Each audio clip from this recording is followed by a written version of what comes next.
Hello everyone!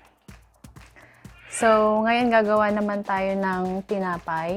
Kasi hirap tayong lumabas, hindi makalabas. So, gagawa tayo ng sarili nating tinapay. Okay? Ang first ingredient na kailangan natin ay 4 cups of flour. Then, kailangan nating isip ang flour. Itong ginamit ko ay 3rd class na flour lamang. Any types of flour will do. Kung mayroon kang all-purpose flour, pwede rin. Then, after nating masala ang ating harina, ang ilalagay naman natin ay baking soda. Ito ay 1 teaspoon na baking soda and 1 teaspoon na salt. Isasalain din natin. So, kung mapapansin nyo, ang inuna natin lahat na salain ay mga dry ingredients. Then, ang sunod naman nating sasalain ay ang ating 1/4 cup of white sugar. Pero hindi ito flat na 1/4. Kailangan paulo na 1/4. Paulo sa 1/4 cup na sukatan.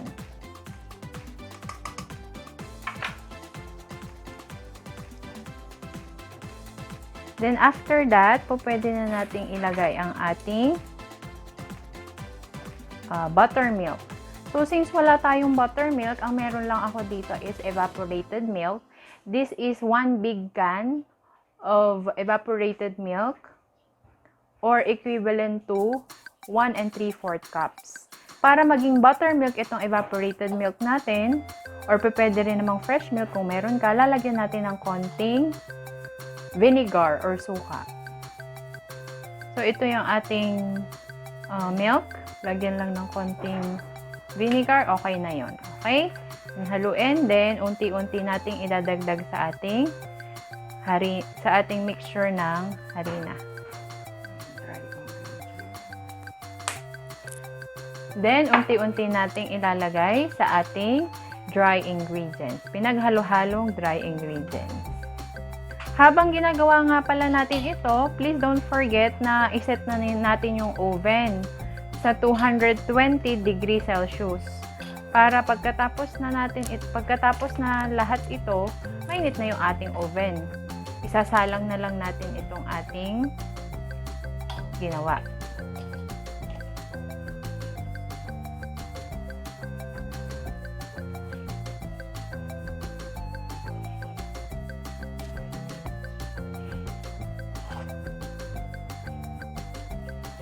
So, mamasahin natin ito.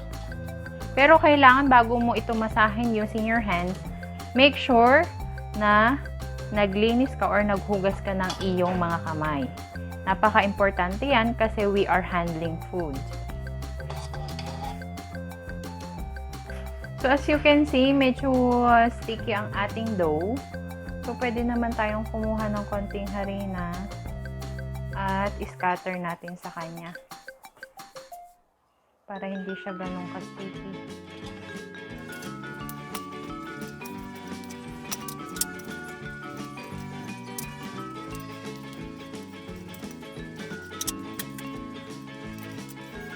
Medyo sticky pa siya.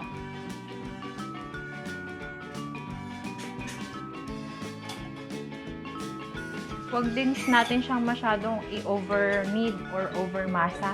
Kasi maninigas siya pag naluto. Matitigas ng sobra. Tsaka dry masyado.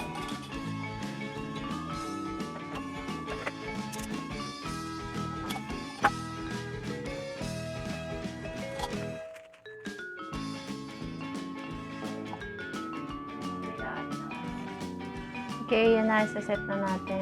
Ilalagay na natin ang ating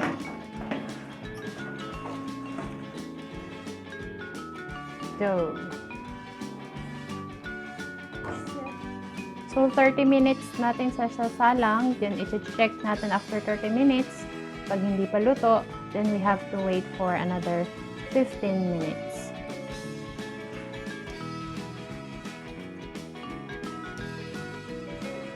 So, after 30 minutes, we will check kung luto ba siya or hindi. ganda ng ating tinapay. Aray, ang init. So, medyo may naiiwan pa sa tinidor natin. So, mag-set ulit tayo ng another 15 minutes. Okay? I repeat, 220 degrees Celsius ang ating temperature. Yan, 15 minutes. So, yan. After another 15 minutes, so check na natin siya. Wow, ang ganda ng ating tinapay.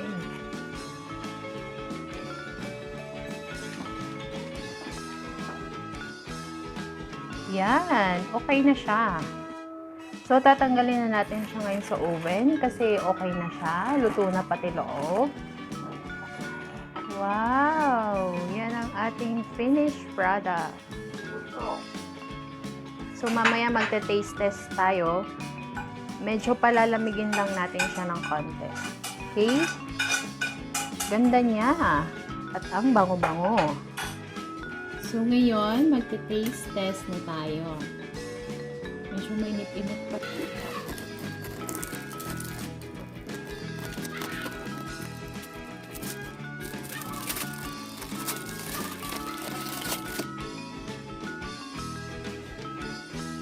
Sorry, plastic lang kasi yung pagsili ko, kaya hindi masyadong tumatala. So, ito na yung ating finished product. Tama natin.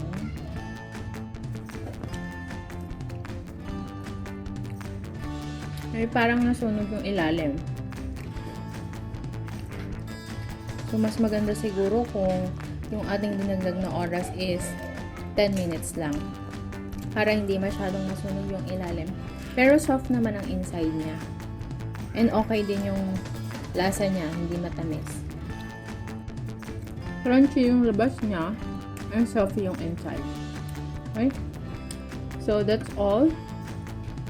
Thank you for watching my video. Please don't forget to click the subscribe button and the notification bell para ma-notify kayo pag may bago tayong uploaded na video. Thank you!